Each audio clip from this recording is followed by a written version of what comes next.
I go to Europe, I see all these massive buildings that are passive house, totally cool. I come here, I don't see it, but I got to ask myself, why is it so attractive? What is it about passive house principles, these larger buildings, and the colder northern European climate that makes it so attractive? Right? So first thing I want to do is kind of understand the problem. So what's holding us back from doing this? Understanding the basic physics. So next thing is, once we understand that knowledge, we want to understand, well, how can we use that knowledge? How can we apply it? Well, we can start looking for the systematic way we do this analysis. When we're looking at these buildings, we are trying to find the synergies, right? We got all these systems. So when I was in architecture school, a building's a system. But they never taught me what that system was.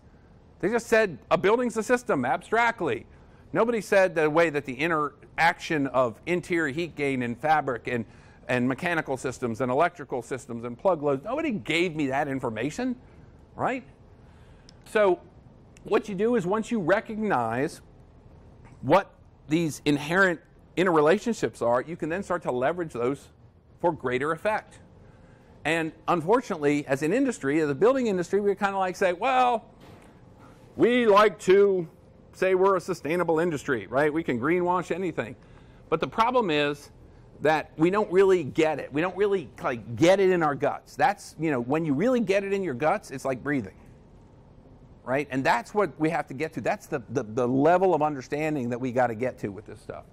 And if we start looking at program use, occupancy, site, form, structure, MEP systems, process energy, cost, and we start that at the very beginning with all the players at the table, we can be really successful in doing this.